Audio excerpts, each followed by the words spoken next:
dans ce club, comme tous les mois, Nathalie Moré. Bonjour Nathalie, merci d'être là. Journaliste politique pour le groupe de presse régional EBRA. Ce sont les journaux régionaux de l'Est de la France. Erwan Lestrouan, bonjour Erwan, merci également d'être avec nous. Directeur conseil à l'Institut de sondage Odoxa. Et on va justement parler de ce baromètre Odoxa pour Public Sénat et la presse régionale. Marine Le Pen et Jordan Bardella qui dominent le palmarès des personnalités. Ils évincent Édouard Philippe qui passe de la première à la troisième place à égalité avec Bruno Retailleau. On va revenir évidemment sur ces enjeux politiques. Et puis Alex, le thème du baromètre ce mois-ci sont les municipales. Oui, on verra que la figure du maire reste celle de l'élu local préféré des Français. On voit ça dans quelques instants et on va en parler tout de suite. C'est l'actualité dans nos régions.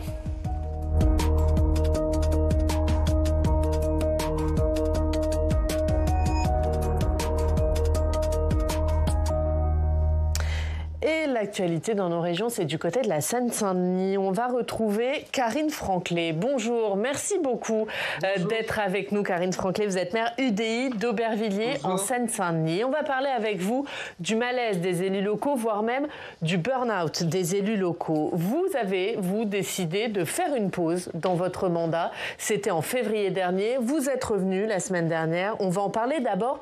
Pourquoi vous avez décidé de faire cette pause? Qu'est-ce qui s'est passé? Écoutez, ce qui s'est passé, c'est ce qui arrive à beaucoup de femmes, surtout en France, une forme d'épuisement mental et psychologique dû à la charge de travail plus la charge familiale. Donc, j'ai eu la chance d'être extrêmement bien entourée par une majorité municipale et des collaborateurs qui m'ont dit que là, il est temps de prendre soin de moi et de faire une pause pour pouvoir de nouveau me mettre au service des Albertivillariens. Ouais, c'est un trop-plein, on le comprend quand on vous entend. Est-ce que aussi aujourd'hui, la charge de maire, elle devient trop dure? Il y a trop d'exigences, trop de sollicitations, aussi bien côté administratif que de la part de vos administrés? Alors forcément, quand on a envie d'être maire, on le sait, on est à proximité. Et puis, en fonction des villes, c'est différent. Mais quand on est maire d'une grande ville du banlieue qui cumule des fragilités, mais aussi beaucoup d'atouts, les sollicitations, elles sont immenses, parfois au-delà de nos compétences, ce qui génère aussi beaucoup de frustration. Et puis, vous n'avez pas de journée type. Il y a aussi énormément de grands projets très complexes à monter. Et puis après, vous devez gérer aussi des problèmes de quotidienneté, de sécurité. C'est à la fois passionnant, mais énergivore et chronophage. Comment se passe votre retour? Vous êtes revenu la semaine dernière. Qu'est-ce que vous avez changé? Est-ce que vous avez changé des choses dans votre manière d'exercer votre fonction de maire? Alors forcément, moi je pense que dans chaque crise, il y a une opportunité et puis le moment quelque part, c'est presque une chance de pouvoir prendre un pas de recul et je me suis rendu compte de la force du collectif, qu'il fallait s'appuyer plus dessus et puis on le dit, il y a des sollicitations qui sont multiples et l'idée c'est aussi de fixer ses priorités et de se concentrer sur l'essentiel. Enfin, c'est un équilibre qui est fragile mais qu'on peut mener. Vous avez voulu médiatiser votre choix. Est-ce qu'aujourd'hui vous avez l'impression que la question du burn-out des élus locaux, des maires, c'est un sujet tabou? C'était un sujet tabou et alors pourquoi j'ai voulu le médiatiser? Déjà parce que je suis quelqu'un de franc et honnête et j'avais envie d'être transparente pour mes administrés. Et puis je pense qu'il fallait aussi libérer la parole sur ce sujet parce que je suis loin d'être la seule, je suis pas un cas isolé. Est-ce que selon vous, il y a des mesures à prendre justement pour éviter que ces cas se multiplient? Est-ce que politiquement parlant, on n'en fait pas assez pour aider les élus locaux, notamment sur leur charge mentale? Il y a plusieurs choses. Déjà, on n'a pas de formation. Donc, si c'est sur un premier mandat, on découvre aussi, on découvre le métier, on découvre des sujets aussi multiples que variés. Et puis, ce qui est frustrant, c'est aussi on va pas se le cacher, c'est le manque de moyens. On doit toujours faire plus avec moins. Nos budgets n'augmentent pas malgré l'inflation, malgré beaucoup de choses. Et puis, il y a aussi un empilement de millefeuilles administratifs qui peut parfois être complexe, que les habitants ne comprennent pas forcément et donc on nous sollicite sur des compétences qui ne sont pas les nôtres. Un dernier mot, comment ils ont réagi les habitants d'Aubervilliers? Qu'est-ce qu'ils vous disent aujourd'hui? Alors, ils disent qu'ils sont contents que je sois revenu et ça a été vraiment Déjà au moment de mon départ, j'ai vraiment senti, que ce soit de la part des habitants, de mon équipe, un énorme élan de solidarité et ça m'a porté tout au long de cette période qui a été, compliquée et vraiment là, l'accueil au retour est extrêmement chaleureux et c'est vraiment, beaucoup de bonheur de pouvoir retourner sur le terrain. Merci beaucoup. Merci Karine Franclet d'avoir été avec nous pour témoigner de ce que vous avez vécu et de ce sujet du burn-out des élus locaux. Merci beaucoup et bon retour du coup à la mairie d'Aubervilliers. Merci d'avoir été avec nous. Un mot, Erwan et Nathalie. Alors c'est vrai que Karine Franclet, elle a médiatisé son choix. Mais ce sujet du burn-out, de la charge des élus locaux, ça reste encore un sujet un peu tabou. Un sujet tabou, mais qu'on aborde de plus en plus et que les maires aussi, notamment de très petites communes, nous renvoient, nous, beaucoup en presse quotidienne régionale. Parce que Mme Franclet, elle a la chance, et elle l'a dit, de s'appuyer sur une équipe, à la fois d'élus et d'administratifs, mais il y a aussi de nombreux élus dans des communes de moins de 1000 habitants qui sont souvent vraiment en première ligne et seuls en première ligne avec une équipe municipale extrêmement restreinte et sans beaucoup d'ingénierie parce qu'il y a souvent un ou une secrétaire de mairie, mais pas de directeur de cabinet, de choses comme ça. Et c'est pour eux extrêmement difficile parce qu'ils sont sollicités 24 sur 24 par les administrés qui, comme le dit très bien Mme Franclet, n'ont pas conscience des compétences du maire. Donc effectivement, on les sollicite sur des choses sur lesquelles ils n'ont pas d'emprise. Donc oui, au bout d'un moment, c'est compliqué. C'est quelque chose dont on parle de plus en plus. Nous, on prépare plein de papiers sur ce sujet et on en a déjà fait, de façon à évoquer justement la charge qui pèse sur les élus et qui est effectivement très, très, très lourde. Ah ben, Karine Franclet est restée avec nous. Vous vouliez dire un petit mot, Karine Franclet, sur ce que vient de dire Nathalie Moret? Effectivement, les maires ont des charges différentes en fonction des tailles de communes et moi je mesure la chance d'avoir un cabinet, une majorité large sur laquelle m'appuyer. Et quand on est, voilà, moi j'ai grandi en milieu rural et effectivement je n'ai pas qu'une secrétaire de mairie et pour les maires de petites communes, la charge elle est différente, mais elle doit être absolument énorme parce qu'il doit y avoir aussi beaucoup de solitude. Merci beaucoup. Merci Karine Franclet. Un mot là-dessus, Erwan, avant de parler du baromètre et des municipales. Est-ce que les Français, ils ont conscience de ce que représente la fonction de maire ? Oui, dès lors qu'on aborde les élus locaux chez les Français, il y a autant de bienveillance que d'inquiétude. Mais c'est vrai qu'à la différence des députés, des ministres, des sénateurs, pour les 2/3 des Français, les élus locaux ont une sécurité qui est mal assurée. Ça, c'est un point assez important. Et quand on parle des difficultés des élus locaux avec les Français, ils nous disent c'est parce que la société est de plus en plus violente, c'est parce qu'il y a des réseaux sociaux qui amplifient les colères, bien plus que c'est parce que les élus locaux ne sont pas à la hauteur de leurs fonctions. Ça, c'est vraiment toute cette bienveillance qui va avec les élus locaux. Et l'implication de tout ça, ils savent le sacerdoce que c'est, le mérite que ça demande, c'est qu'il y a une crise des vocations. Quand on demande aux Français s'ils pourraient se porter candidats à une élection municipale, s'ils en avaient la possibilité, très majoritairement, ils nous disent non.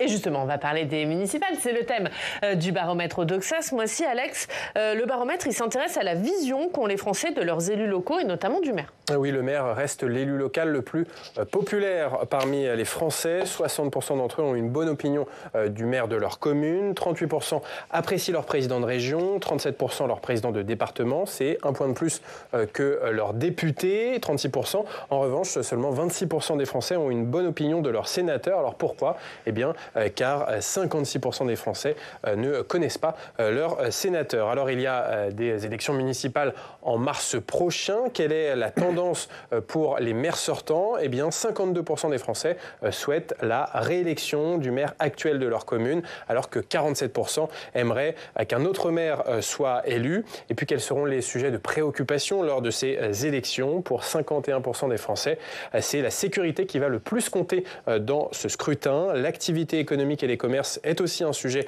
important de ces municipales pour 31% des Français. En troisième position, la propreté de la ville, enjeu majeur pour 26% des personnes interrogées, devant l'éducation, 24%. Merci beaucoup Alex, on va revenir là-dessus. Erwan, le maire reste l'élu préféré des Français. Oui, tout à fait, parce que le maire, c'est celui qui s'inscrit vraiment dans une relation de proximité, parfois dans une relation de long terme. Il y a des maires qui cumulent plusieurs mandats consécutifs. C'est aussi une personnalité qui suscite ce qu'on appelle dans les sondages la bienveillance transpartisane, c'est-à-dire quand bien même il n'est pas de mon bord politique, j'ai plutôt une bonne opinion de lui, et si je n'irai pas voter pour lui, j'irai pas faire barrage pour empêcher son élection. Donc c'est vraiment un maire qui s'inscrit dans une relation de proximité avec les Français, qui sont extrêmement attentifs à leur cadre de vie local, alors que c'est vrai que la figure du député, du sénateur, du président de département ou du président de région est beaucoup moins bien identifiée. Surtout avec la fin du cumul des mandats, peut-être. Absolument. C'est vrai qu'on avait des barons locaux qui cumulaient souvent la fonction de maire avec celle de député, qui ont dû laisser une des deux places depuis la fin du cumul des mandats. Et c'est vrai que ça crée des députés assez peu connus et assez peu en prise avec les territoires, alors que le maire est connu comme étant celui qui est sur le terrain, qui connaît les difficultés du quotidien. Et c'est pour ça que cette relation de proximité a du sens pour les Français. Oui. Et aussi à portée de baffe, à portée d'engueulade, comme dit Gérard Larcher. C'est l'élu de proximité, le maire. C'est pas le seul à le dire, que le maire est à portée de baffe. Moi, j'attire votre attention sur le fait que les prochaines municipales qui ont lieu dans 9 mois vont être très différentes de celles de 2020. Alors déjà, première chose, en 2020, il y a moins d'un électeur sur 2 qui s'est déplacé, et pas seulement à cause du Covid. Je pense que si on regarde la courbe de participation aux élections municipales, les municipales étaient vraiment très très hautes parce qu'effectivement il y a un attachement, dont vous venez d'en parler, des électeurs à leur maire, mais on voit que cet attachement-là, en tous les cas, il ne se confirme pas forcément dans les urnes. Et là où les prochaines vont être très importantes, c'est qu'elles vont intervenir juste 1 an avant la présidentielle, et que quelque part, ça va être le premier tour de l'élection présidentielle de 2027. C'est-à-dire l'occasion pour tous les partis politiques de mesurer leur poids dans les régions et dans les départements. Donc plus national, parce qu'on dit souvent que les municipales, ça ne se fait pas sur l'étiquette. Sauf là, que vous cette dites que ce sera plus national. Ça va être très politique, avec une implantation, enfin une volonté d'implantation très forte du Rassemblement national notamment. Donc effectivement, ça va être une élection beaucoup plus politique que celle de 2020, qui était effectivement en pleine pandémie, mais là, c'est surtout 1 an avant la présidentielle, et on est actuellement dans un contexte de flou politique très important. Donc ça va être un moment de recomposition, à mon sens, politique très important. Est-ce que c'est ce qui explique, Erwan, que finalement, il y a une très courte majorité de Français qui souhaitent la réélection de leur maire? Oui, c'est tout à fait ce que dit Nathalie Moret sur la dimension stratégique de ces élections municipales qui arrivent. C'est particulièrement vrai parce qu'en fait, aujourd'hui, on a un Français sur 2 uniquement qui souhaite la réélection de son maire en 2026.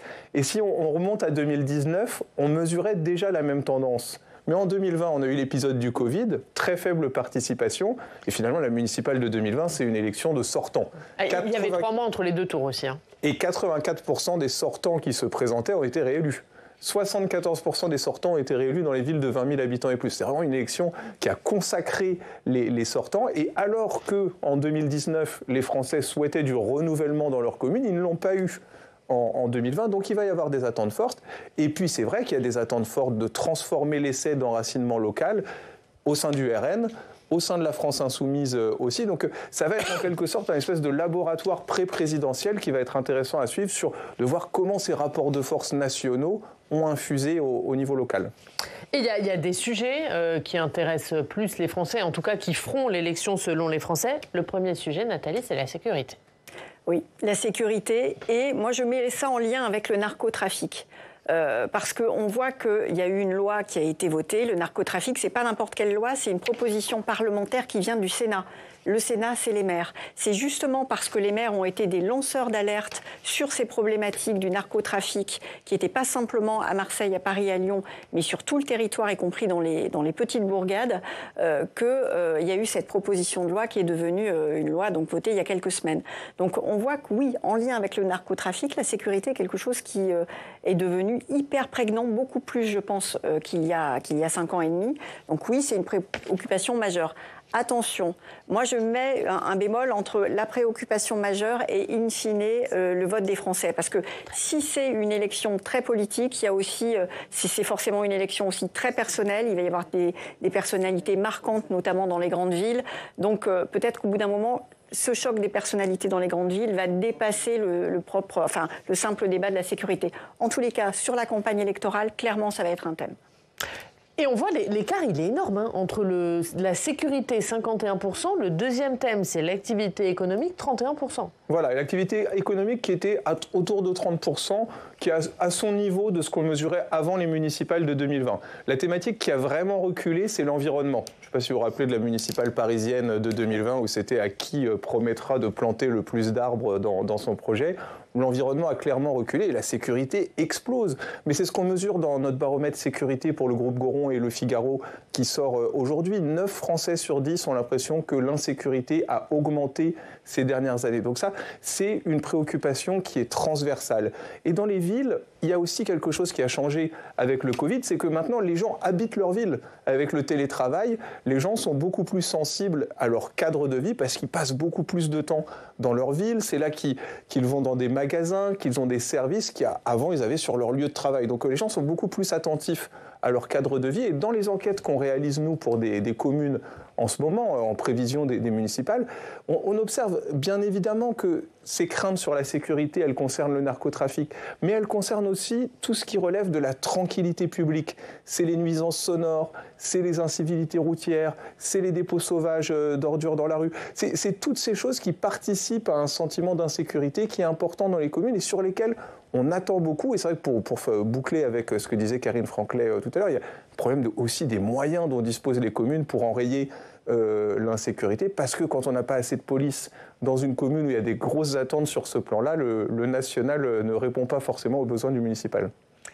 On va passer au deuxième aspect de ce baromètre et comme tous les mois, on va regarder le palmarès de popularité politique. Et alors ce mois-ci, gros changement dans le palmarès, Alex. Il y a du mouvement et le point marquant de ce palmarès ce mois-ci, c'est la chute de popularité d'Édouard Philippe qui perd sa première place et surtout, il perd 4 points de popularité par rapport au mois dernier avec 33% d'opinion favorable. L'ancien Premier ministre se retrouve à la 4e place de ce palmarès et cède sa première place à Jordan Bardella et Marine Le Pen qui ont tous les deux 36% d'opinion favorable. C'est 1 point de plus pour eux que le mois dernier. Bruno Retailleau, le ministre de l'Intérieur, monte sur le podium avec 33% de bonnes opinions, donc à égalité avec Édouard Philippe. Et on note l'entrée directement à la 6e place du classement de Michel-Édouard Leclerc, le patron du groupe Leclerc, avec 29% d'opinion favorable. Ouais, effectivement. Alors, Édouard Philippe, on disait qu'il était indétrônable. Ça fait des mois qu'on parle de lui à la première place. Là, il est la plus grosse chute de ce palmarès, moins 4 points. Comment on l'explique, Erwan ?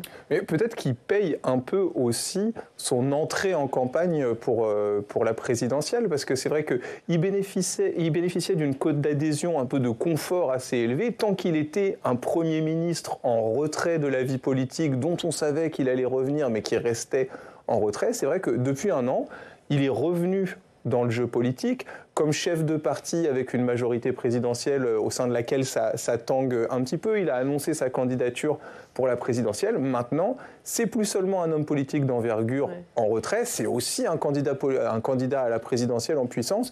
Depuis un an, il a perdu 10 points chez les sympathisants Renaissance, il a perdu des points chez les sympathisants de la gauche, parce que finalement, ces gens qui avaient encore un peu de bienveillance à son égard, ils le voient désormais. Mais pourquoi maintenant ? Parce que il a officialisé sa candidature en septembre. Jusque-là, il est toujours resté à la première place à un mois près où il y a eu une petite exception.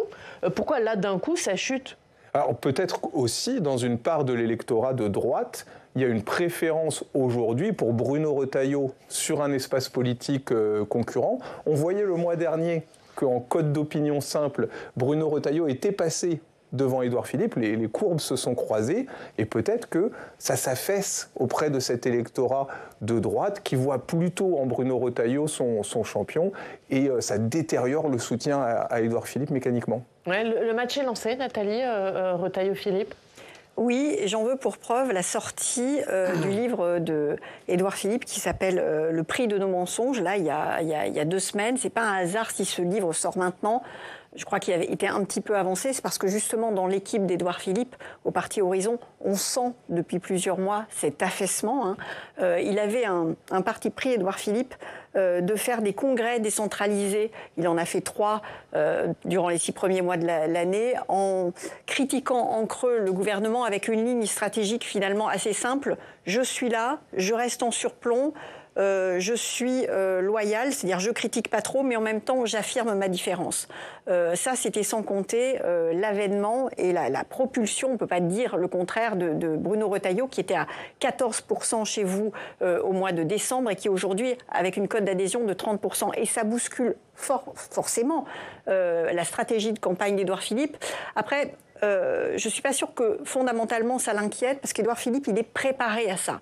Il est préparé aux turbulences. Il sait que ce qu'on prévoit dans une élection présidentielle qui est un marathon et même pas une course de demi-fond. Il est préparé aux turbulences. Voilà, c'est pour ça qu'il sort ce livre, Le prix de nos mensonges, justement pour critiquer le positionnement politicien et électoraliste de certaines personnalités politiques et pour essayer de parler franc et cash. Après, ce qui est intéressant, c'est de voir ça. Voilà, ok, on voit, il est fragile. Ce qui est intéressant à suivre, c'est comment il va essayer de rebondir. On voit qu'il accélère son temps médiatique. Il reste encore 1 an et demi. Ça le rend un petit peu serein. Mais attention, et je crois qu'effectivement, dans l'équipe de Horizon, on l'a compris. Ouais, alors, autre enseignement de ce palmarès, c'est que pour la première fois, Jordan Bardella et Marine Le Pen sont en tête ex-aequo. Oui, et c'est l'incarnation des préoccupations sécuritaires extrêmement élevées des Français. On a eu le meurtre de cette surveillante en Haute-Loire. On a eu les débordements sur les Champs-Élysées en Haute-Loire, pardon. C'est en Haute-Marne. On a eu les débordements sur les Champs-Élysées après le sacre du PSG. On a eu énormément de choses qui ont fait remonter la tension sécuritaire dans l'opinion.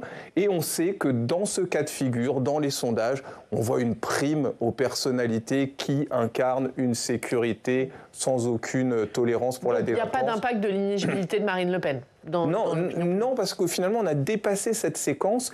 On est vraiment dans une période où il y a une prime au discours autoritaire en matière de sécurité. On le voit bien d'ailleurs. Le podium est occupé par Jordan Bardella, Marine Le Pen et Bruno Retailleau.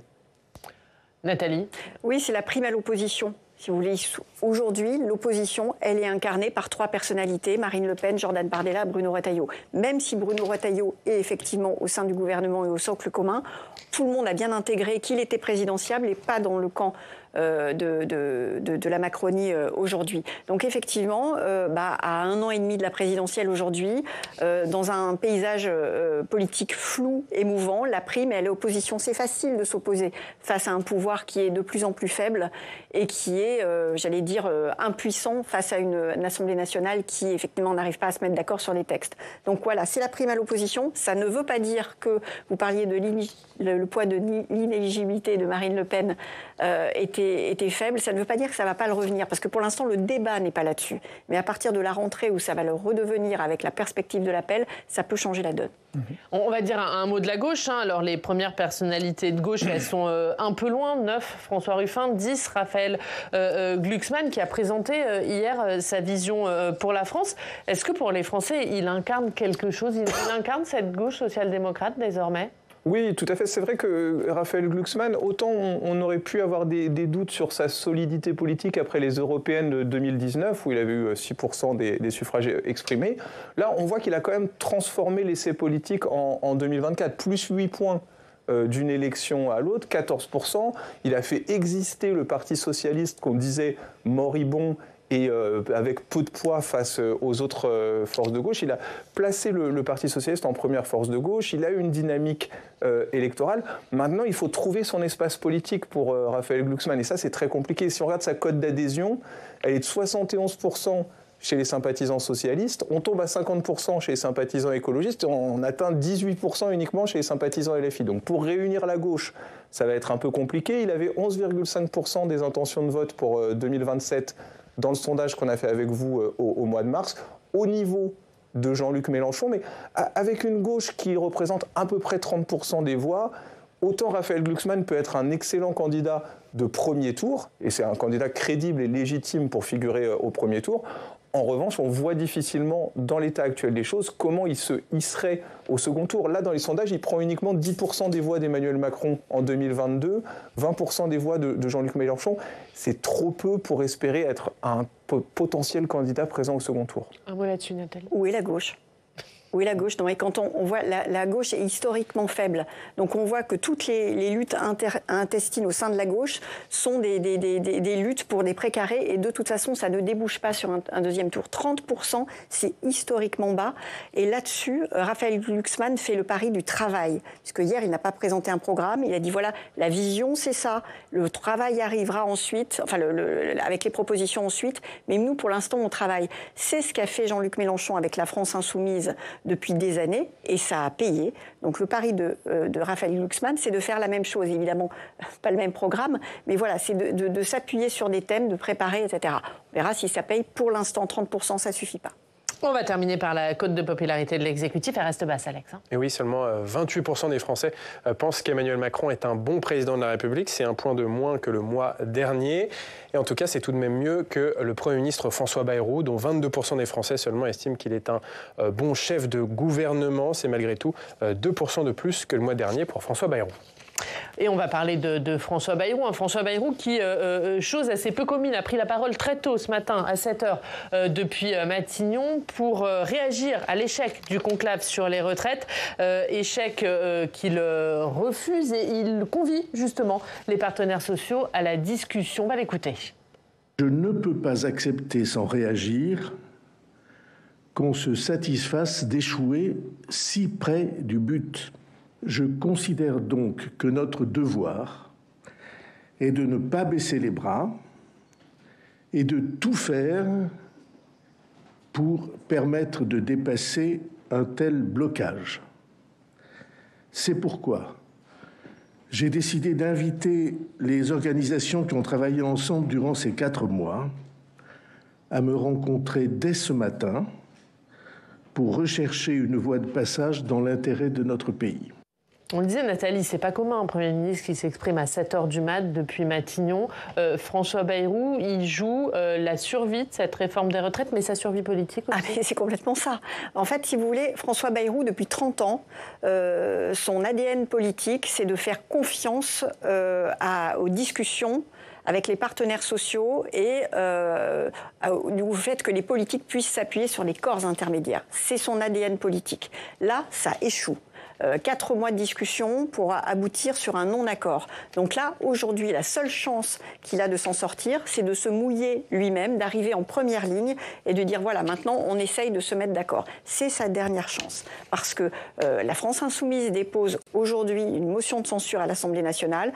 Il joue sa survie politique. À la fin de la semaine, il peut ne pas être Premier ministre. C'est ça qu'il est en train de jouer. Et il prend, en invitant lui-même les partenaires sociaux autour de la table ce matin à Matignon, il prend aussi les Français à témoin, en disant voilà, comme Mendes France, dont il se réclame souvent, je mets tout le monde autour de la table et ce ne sera finalement peut-être pas de ma faute si ça échoue. C'est ça qui est en train de se jouer. C'est ça l'objectif de François Bayrou ce matin ? Oui, même si ce qu'on voit du côté des Français, c'est qu'il est dans une apesanteur un peu paradoxale, parce que finalement, il a un manque de crédit record sous la Ve République. Il fait partie des premiers ministres les moins populaires à Matignon, et pour autant, les Français n'ont pas forcément envie de le voir quitter Matignon demain. Ils ne sont pas majoritairement favorables au vote d'une motion de censure, mais peut-être parce qu'ils craignent qu'on replonge dans une crise de gouvernance. Ils n'ont pas forcément envie de revivre cette période. Donc finalement, ils le voient comme un Premier ministre de transition. Il n'est pas forcément détesté, quand bien même il a perdu énormément de crédit dans l'opinion et il est au plus bas. Ouais. Un dernier mot, le Parti socialiste qui dit ce matin qu'il y aura censure si le Parlement n'a pas le dernier mot. Est-ce qu'il peut y échapper à la censure, Nathalie ? Oui, parce que la main est dans le... Enfin, la clé, c'est le Parti socialiste qui l'a, et on sait très bien que le Parti socialiste est divisé par rapport à ça. Le Parti socialiste, c'est grosso modo 60 députés, et l'un d'entre eux me disait hier, en fait, on entend beaucoup, une vingtaine de députés qui disent « attention, on va le faire tomber », etc., mais l'essentiel du groupe est quand même très, très divisé. On sait notamment que François Hollande n'est pas favorable à une censure, justement pour ce que vous disiez, pas pour sauver la peau de François Bayrou, mais justement parce que ça entraînerait une instabilité qui serait défavorable au pays. Il y a une ministre qui me disait récemment, faire tomber un gouvernement, c'est 3 mois d'inactivité et c'est des points de PIB. Est-ce qu'actuellement la France peut...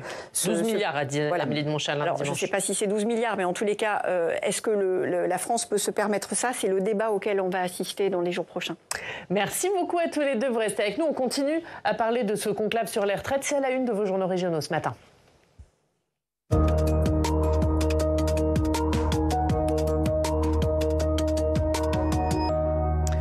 Et Alex, le conclave sur les retraites est à la une de la Marseillaise. Et oui, François Bayrou, le Premier ministre, se trouve sur un volcan après l'échec du conclave sur les retraites qu'il avait promis aux socialistes en échange d'une non-censure. Il rencontre aujourd'hui des partenaires sociaux qui n'ont pas réussi à se mettre d'accord pour améliorer la réforme de 2023. Et pourtant, hier après-midi, le MEDEF avait tenté un dernier coup de poker en organisant, juste avant la reprise des discussions, une conférence de presse pour faire de nouvelles propositions sur l'usure professionnelle et l'âge de départ sans décote. Un coup d'esbrouf selon les syndicats. L'avenir des énergies renouvelables en danger aujourd'hui à l'Assemblée nationale. Oui, les députés se prononcent aujourd'hui sur l'ensemble de la proposition de loi de programmation énergétique et durant le débat sur ce texte, les députés du Rassemblement national et des Républicains ont réussi à faire voter un moratoire sur le développement des énergies éoliennes et solaires. Alors à voir maintenant si l'ensemble du texte est voté par les députés. En tout cas, en Occitanie, le Midi Libre nous raconte qu'on s'inquiète beaucoup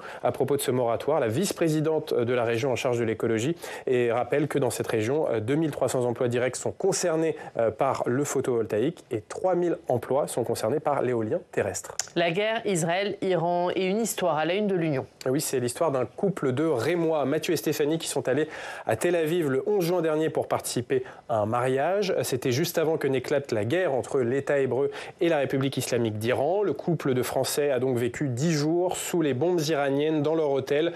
Mathieu raconte, je le cite, « Tous les soirs, l'angoisse arrivait. 19h, première alerte. On allait dans l'abri souterrain de l'hôtel. Et puis, nouvelle alerte toutes les 2 heures, ainsi de suite, jusqu'à 6h du matin. Et cela pendant 10 jours. Et leur retour en France a été tout aussi compliqué. Dans la nuit du vendredi au samedi 21 juin, ils ont reçu un appel masqué. Mathieu raconte également, c'était le Quai d'Orsay. On nous confirme qu'on va bien partir et qu'il faut suivre les consignes. Le lendemain à 5h, on monte dans un taxi direction la frontière avec la Jordanie. Le chauffeur roule à 180 km/h sous les bombes et drones iraniens qui ripostent après les frappes américaines. C'est le dôme de fer qui nous a sauvé la vie en interceptant ces missiles, raconte Mathieu. Et quelques heures plus tard, arrivé en Jordanie, les gilets orange de l'ambassade de France les attendaient et c'était la délivrance. La une du Dauphiné libéré, c'est la prostitution des mineurs qui sévit à Grenoble. Oui, trois affaires de proxénétisme impliquant des adolescentes ont été révélées ces dernières semaines dans l'agglomération de Grenoble. Des filles très jeunes, parfois en fugue, sont prostituées par les narcotrafiquants dans des appartements proches des points de deal. Le procureur de Grenoble dénonce une forme d'esclavage moderne. On finit par du sport, l'heure des comptes. Et oui, fin de saison et fin d'exercice financier pour de nombreux clubs professionnels. Et les temps sont durs au niveau budgétaire pour le sport professionnel français, notamment dans de nombreux territoires comme dans le Maine-et-Loire. C'est à la une du Courrier de l'Ouest où c'est une forme de diète budgétaire pour les clubs de sport professionnels. Et puis à la une de Corse Matin, ça va parler cash pour les 2 clubs de foot professionnels corse, l'AC Ajaccio et le SC Bastia, qui vont tenter aujourd'hui de convaincre le gendarme financier du football français que leurs finances sont assez saines pour rester en Ligue 2. Donc Oriane, vous allez croiser les... Ah bah oui, quand même. Merci beaucoup. Merci Alex, merci Nathalie, merci Erwan d'avoir été avec nous. Merci à tous de nous avoir suivis. On se retrouve demain. Très bonne journée.